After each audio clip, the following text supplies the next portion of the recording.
Hi, I'm Julia. And I'm Sue. And welcome to Sticks and Stones. Today on Sticks and Stones, on our episode number 5, you will learn about troubleshooting your knitting. I'm hoping to show you some different techniques on how to fix little mistakes you might come across along the way. You'll also get to see what we've been up to, what we've been working on, and maybe a couple of gadgets.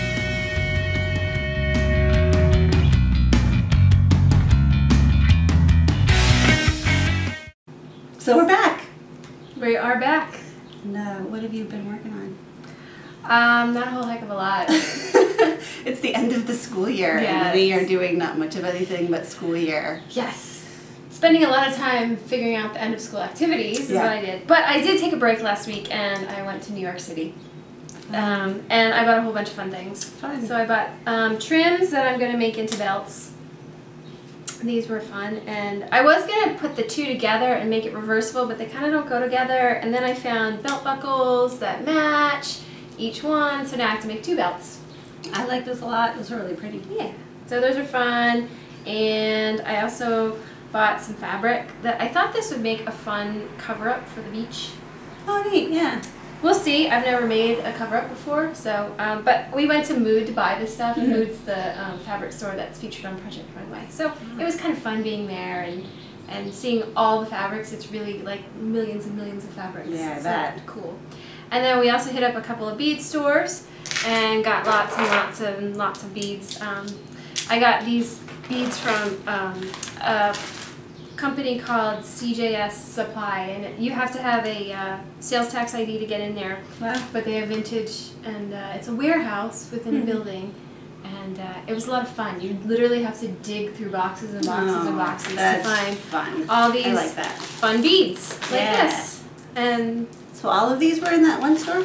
yeah. Oh yes, and this will not even begin to cover all the lots and lots of beads. Oh my gosh. Yeah. Like you could spend like a month there and not see all the beads. And hundreds of dollars, I'm sure. Oh yeah, yeah. Oh, I rated gosh. myself. Yeah. How about you? Thank you. How about you? What were you up to?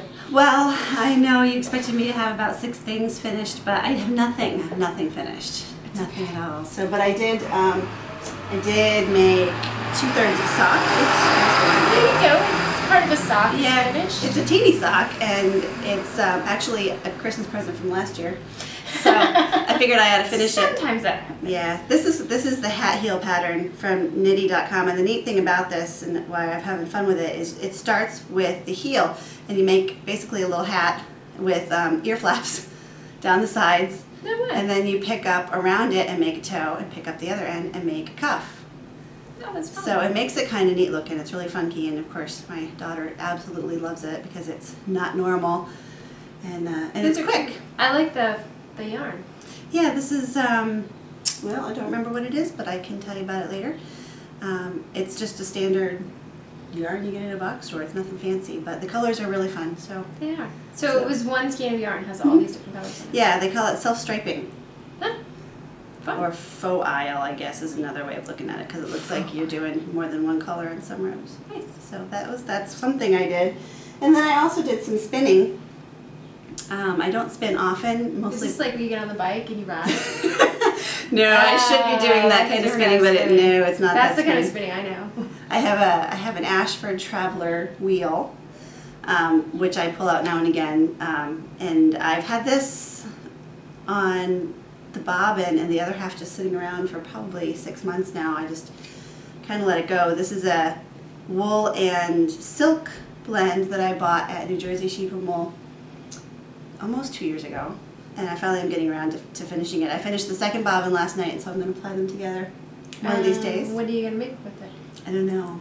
It's going to be a 2-ply yarn. The only other thing I worked on this week was this with my kids. We were playing with clay, and so I made this little earring holder that looks like a mushroom.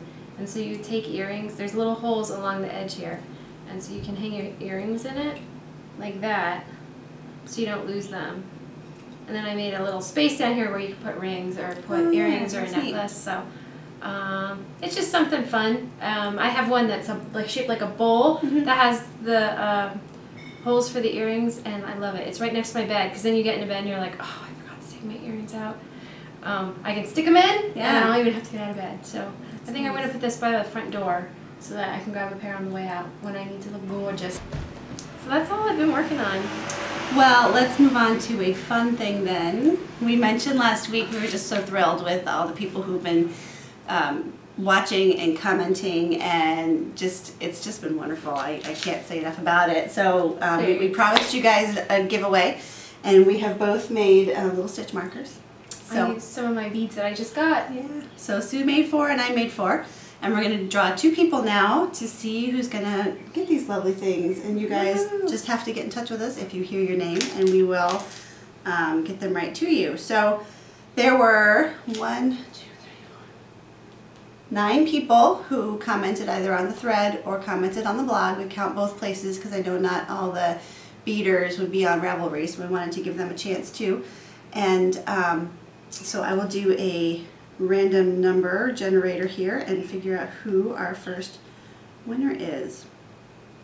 So what did I say, 9? 9 people commented. Okay. So 1 to 9 and generate. The first winner is number 7, who is Happy Cooking. Woohoo! On Ravelry. So Happy Cooking, we're excited that you are our first winner, and Happy Cooking wanted to see a video on the afterthought heel, which you probably have no clue what that means. But no. yeah, No. So we'll teach Sue and Happy Cooking how to do the afterthought heel at some point. That's a really good suggestion. That's a nice heel for a sock. So that's the first one. Okay. Congratulations to you.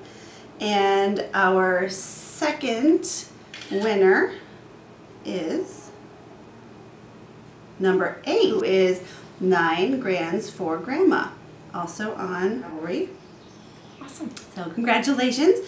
And she wants us to see, let me see, she wants us to show how to make stitch markers. So there you go. Actually, the stitch markers that we made are totally based on the techniques Sue has already told us. So if you've been watching, you already know how to do it, which is really exciting. But we can do a show on it anyway. Yeah, we can show you how to specifically do these. We can do some more elaborate things, or yeah, and talk about a couple different ways to do them, or what to use, what materials to use. Mm-hmm.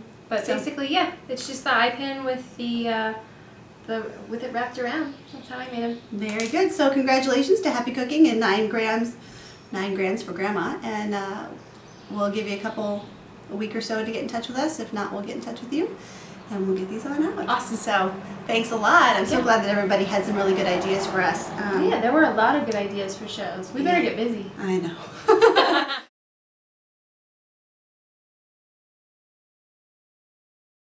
Today I'm going to show you a little bit about how to troubleshoot your knitting and how to fix mistakes as you go along. Sometimes beginners are very intimidated by their mistakes and don't really know what else to do except take the whole thing apart and start again. So I wanted to show you a couple ways that you can avoid taking out everything and just fix the individual areas. Let's take a look at Sue's swatch that she's made, and she did hers in garter stitch. And first of all, I want to say, I know she makes fun of herself, but I think it's pretty much an amazing swatch for a first-time knitter. So I want to give her some kudos for trying so hard. What I do want to show you, though, is a couple different things that are pretty common. What she did here, this started out with 20 stitches, and obviously there's quite a few more now at the end. She increased here along the edges. Now she also caught herself and figured out how to fix it, which is why it's nice and straight up here. This is something that happens mostly in garter stitch. You'll notice that when you turn the garter stitch over, the bumps at the very end of the row sticks up a little bit. So you have to remember to pull this down and work through just the stitch itself right up here, not go through this whole bump. Because what that will do is it will make a new stitch here on the end because you haven't actually worked the actual stitch yet. And that's really handy in some cases, but if you want to make a nice square, that's not going to do it for you. So just remember when you're turning your stitch, especially, you're turning your work, especially in garter stitch, to make sure you don't catch that first purl bump there. So that's the first thing about this particular swatch. Now something else that she mentioned having difficulty with was when she went to fix an error, she got mixed up as to what direction she was going. And that happened right in here. You can see there's an extra row that only goes halfway. This is actually a pretty advanced technique. It's called short rows, and you can use this to shape a lot of different garments, to start to make circles, or if you are more amply endowed than a sweater will allow, you can make nice little pockets for yourself so that things fit better. But again, in a nice square, you don't necessarily want to have extra rows or shaping like that. So something to remember as you're going along, the first stitch is going to be on your left-hand needle, but after that, it's always going to be on your right-hand needle. So if you put your work down for a while and come back, just remember to make sure that your working yarn is on your right-hand needle, and then you'll always be going the right direction. Now, something else I wanted to show you about Sue's stitching, and actually I did this last night when I was looking at the stitches. Do you see how this one here is facing a different direction? All the stitches should always be going with your right hand leg in the front and the left hand leg is in the back. This one is twisted because the left hand leg of the stitch is in the front. Now what I mean by legs is you can see each stitch has two little legs there, one in the front of the needle and one in the back. So when you're working, if you come across one that is backwards, all you have to do is work into the back of the loop. Now that seems kind of tricky, so if you would rather, you can just take it off and flip it. And I'll show you how to do that. So here I am, one stitch before the twisted stitch. And again, you can see how they're facing opposite directions. So I'm knitting along.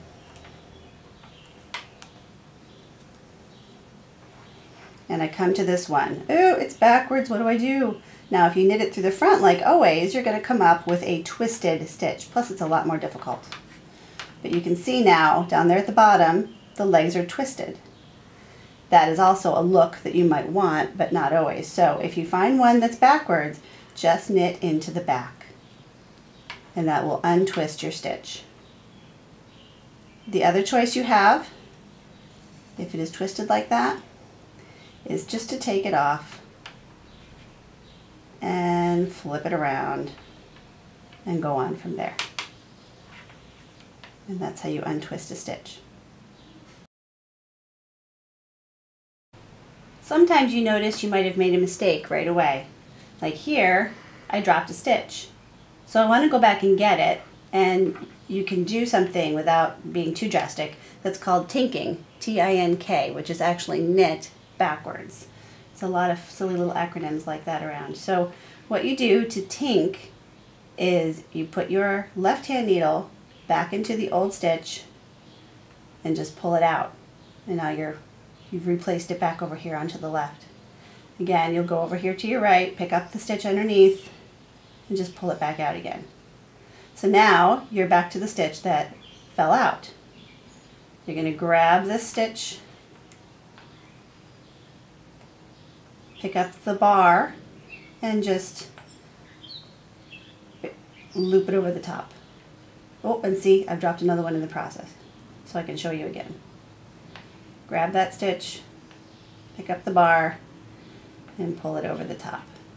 And that's how you can pick up stitches and work backwards.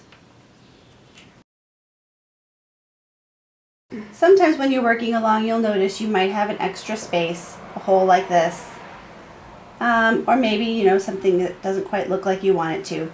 Unfortunately, in some of these cases, there's not a lot you can do, and you're just going to have to pull it back. Again, that sounds kind of scary, but it's not as bad as you think. I'm going to show you now how to do that. The most important thing to remember is not to yank on your yarn hard, because you can take out too many stitches. So if you want to get back down here to fix this hole, just pull your needle right out. Just start pulling it out, and you have all these live stitches that you've just made, and you just keep going till you get down to the spot where you want to fix your mistake. Now I'm doing this real gently, like I said. I don't want to pull real hard. So when you get down to the part where it's looking funny, now you can see there's a, what happened here was there was a bar that didn't get picked up in this stitch here, and she actually knit the bar instead of knitting the stitch. And that's okay, that's an easy fix, but now that we're down to it. But now what we have to do before we can fix it, we have to put all these stitches back on the needle. So look for the little loops. Sometimes it helps to have a slightly smaller needle than the one you're working with, so I'll grab one of those. Just go back through and pick up your stitches. If they are twisted or if they split, that's okay. Right now you just want to grab them and get them back on before they fall off. Just start picking them up and going along. And if you're not rough with it, they really won't fall out of the stitch below it. See, they're just kind of sitting there. So here we are at the end. And now we have all of these stitches on a smaller needle, and we can fix the one that was dropped before. So I'm just going to go through real quickly and line them back up again. Try to get this first one. The first one's always the most difficult to work with. See how it's twisted? Just flip it around. And here's the one that was dropped, so I'm going to flip this one around and then pick it up and bring that loop over the top. So now that stitch is fixed, and I can go along and untwist the rest of them and be ready to go again.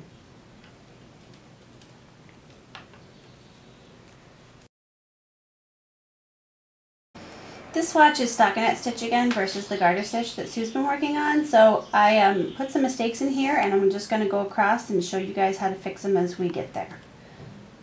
So one of the things that you're going to learn to do the more knitting you do is read your knitting. And if you take a look at this swatch real quick, you'll see there's a couple of things that are not quite right here. You can see there's a bump here, there's a hole over here, there's a hole over here, there's, oh, a really big hole there, and then that end looks pretty good. But you can kind of go back as you're going along and just see, you know, how am I doing? Where did I make any mistakes? You know, check every 2 or 3 rows and just make sure that you don't have anything unusual. So if you see something you've done wrong, usually you can fix it as you go along to your next row. So I'm just going to knit along here until I get to the first mistake that I made. Now this one, as you can see, is a hole. Let's see what kind of hole it is. This could be either a yarn over, which is used frequently in lace, where you loop your needle over the top to purposefully make a hole. But sometimes as we're knitting, you get distracted and you might get your yarn on the wrong side, or you're going from a knit to a purl and it gets caught. So if this happens, all you do is just take it off. And there you see you don't have a hole anymore. What you have is some stretched out yarn, but you can fix that as you go along just by pulling out this row next to it. And it'll work itself out as you knit more. So that hole is now gone. All right, so there's another hole. This one, it looks as if I picked up and knit an extra stitch in there, rather than just having the yarn looped over the top. But the fix is the same. Drop that out, and there's no more hole. And you're down 1 stitch, which you may have noticed if you were counting. So you keep on going. This next one here actually is a drop stitch that's gone down a couple different rows. This is called laddering, and it's pretty easy to see. The easiest way to fix something that's gone this far down is to use a crochet hook. So what you'll do is you'll just slip your crochet hook into the last stitch that you can get easily, grab the ladder above it, and just pull it right back through. And then you do the same thing the whole way up the ladder.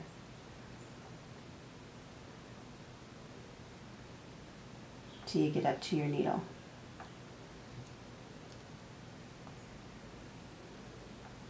I'm going to stop here and shove that through. See, that's not going to go anywhere, so you don't have to worry about dropping that stitch.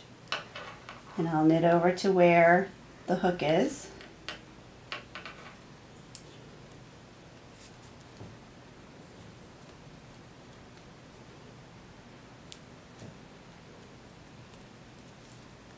And now I can grab this last little row a little bit easier. See, there's one more there.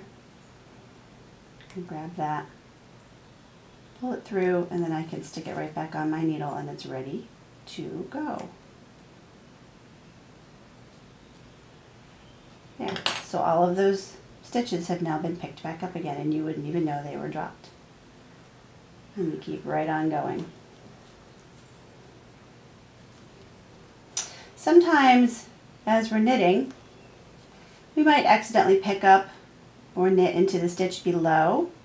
Instead of going into the top stitch here, you might go underneath.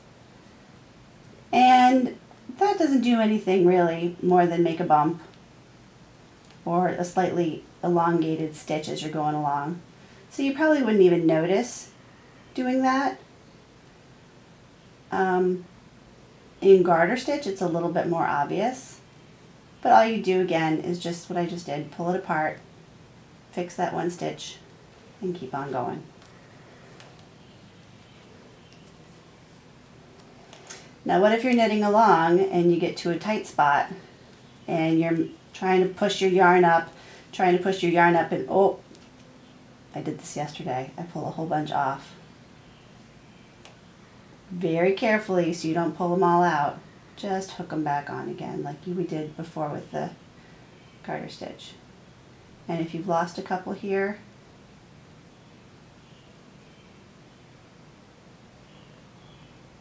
pick them back up and loop them over. Take a look, am I missing any? Do you see any extra ladders? Find your yarn on the right hand side and just keep on going. So first I'm going to be picking up these stitches because I pulled them off, right? Mm-hmm. So I just have to loop them through here. Yep, that's exactly right. And if you had a smaller needle, you could do that. Sometimes it makes it easier if you're doing more. Okay. Well, these here now are twisted. Right. How do you know that they're twisted? Remember, if you look at the direction of it, the little legs, Mm-hmm. the twisted stitches have the left hand leg in front, whereas the non-twisted stitches have their right leg in front. Oh. So, how do I do this? I pull this off like that, and then Put it back on your other stitch or your other needle again. And you're going to use your right hand needle and go through the back of the loop. Oh, right. Okay, go this Yep. way. Yep. Oh, okay. And so that just takes it right off. Yeah, and using a smaller needle gives you a little extra space to do that. Otherwise it can get pretty tight.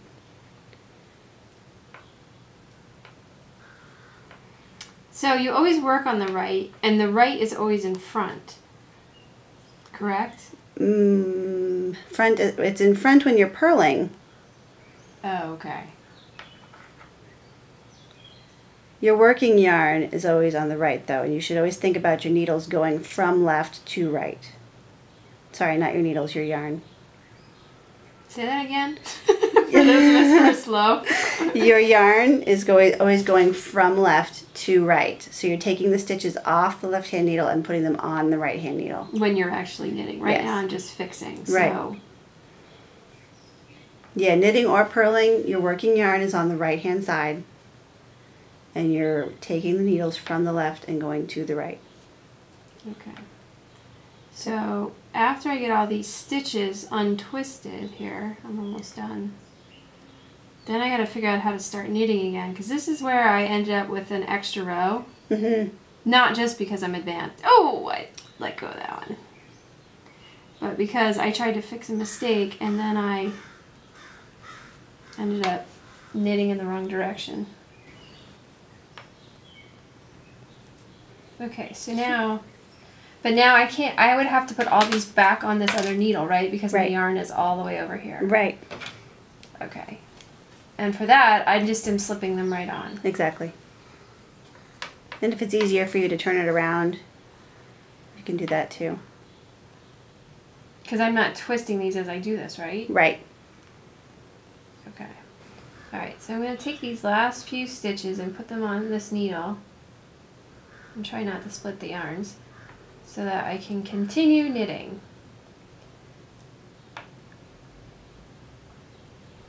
Now, is this 2 stitches here?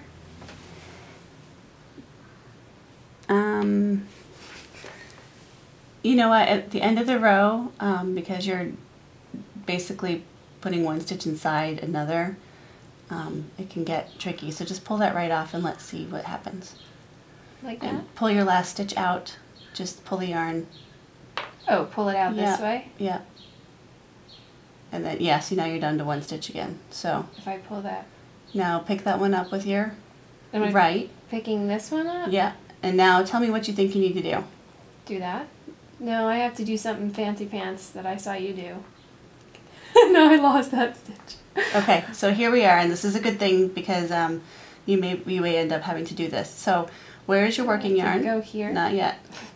Where, Come on, I want to do it so badly. Here's my working yarn, but it's stuck to itself. and what needle is it on? Oh, it is on my left needle. So you need to turn the whole thing around and knit that last stitch because one got dropped when we were transferring. Nope. But I have to do it this way because it's... Wait. Nope. Here's where the real quiz comes in. All right, so...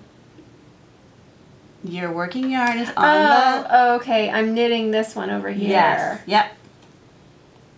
Now I totally forgot how to knit. So you put the... All right. front to back, behind the needle. Okay, now I remember. Yeah. There you go. See, this is good. This is good Oh, exercise. okay. Now And I you get got it. Yep. Okay. Okay, so now I want to start knitting again. Yes. And so I need to turn this around. Yes. Because I'm going to put the work from this needle onto this needle. Yeah. And remember here, don't knit through that purl bump. This? Yes. Knit only through the stitch. So will that come off by itself? Mhm. That's just extra thread that will... That's the stitch below. So that's already been worked. Okay, so that's how I ended up adding extra stitches here? Yes. Ah. Alright, so now I can just do this and start knitting again. Mm-hmm.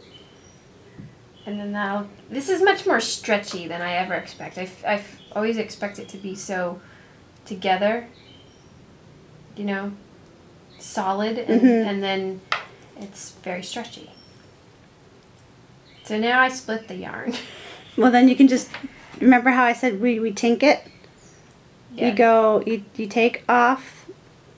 You can either take it right off like that, or you can use your left hand needle and poke it into the stitch below. Oops. Below this one? Mm-hmm. The one you just worked. And then just pull the yarn back out of it, so you just basically are taking that stitch you just worked off without dropping anything. Oh. And then you can rework it without the split. How about that? And that was a tink. You knitters and your funny little acronyms and craziness, right? All right, there we go. I think I've got it now. Yep. All right. Very good. So, anything else that you've been working with this week? Well, I did forget to tell you guys, I made a whole ton of I-cord bracelets for teacher gifts because they're quick, they're fun, and they can use them for jewelry or for hanging a badge off of, or you know, whatever they might want to do with them. And the kids got to pick their own color of yarn. I thought that was really cool, and I got to use this wonderful little tool called the Embellish Knit. I don't name it. That's what it's called, Embellish Knit. Kind of like embellish it. Yes. But embellish knit. Yes. Yes. And see, I catch on. Go ahead, show me how to embellish knit. Maybe it doesn't have the world's most catchy name. It's a wonderful little tool. It's an I-cord maker, and it's fantastic. You just feed your yarn down through, and there's instructions online or on the package, and then all you do is crank it out. It's like little latch hooks in there. Yeah, that's what it is. Latch hooks, and it catches your yarn, and next thing you know, here it comes. Am I getting tangled? Yeah. Okay, go ahead. You do have to, you know, crank it for a little bit, but you'll see coming out the bottom here. Go, go, go, go, go. Gadget. Go, gadget. There it is. Woohoo! Little I-cord coming Pretty out cool. down there. And it's, I mean, anybody who's made an I-cord knows it's basically 3 stitches, knit it across, go back to the beginning, knit it across, go back to the beginning, just over and over and over and over and over again. So to make a 24-inch long cord, it takes a long time. But this, You mean I am able to do this myself. Yes. I have the skill. Look at me go. It's just. Wait, why am I making your teacher gifts? I have my own to make. If we can make a couple for your teachers too. You could just sit here and do this forever. It's really so easy. Wow. Now I need to So. have one of these. Wait, we have to show the name. Little promo here. Wait. Do it backwards. So you're gonna take it right off of the thing. I think I did it backwards. Oh, I did! Foiled! Alright, I'm done with the embellishment. I can't handle it. It's too much technology. That's okay. Well, they'll just give us the, hopefully now I can get it out of here and I can show you what it looks like when it's done. That's alright. I can restart. So there it is. There's a little I-cord. Yeah, so it is kind of fun to make a little cord. See, did I mess this up? You did not. No, it's not. No stuff I can't handle the knitting. Is that what we're going to do? Everybody tell Sue it's okay. You can do it. So, but I made 4 of these last week and they're just really cute. So that's my gadget of the week. Fun. You? I've got nothing. Okay. Sorry, Right. I've been busy like on my computer making softball schedules and PTA and all that other good stuff. So Yeah. I got nothing. The kids have 5 days left, so it's really pretty crazy around here lately. So, but thank you for joining us yet again for another episode of Sticks and Stones podcast, and we look forward to seeing you again as the summer goes on. Yes, see you soon. Bye.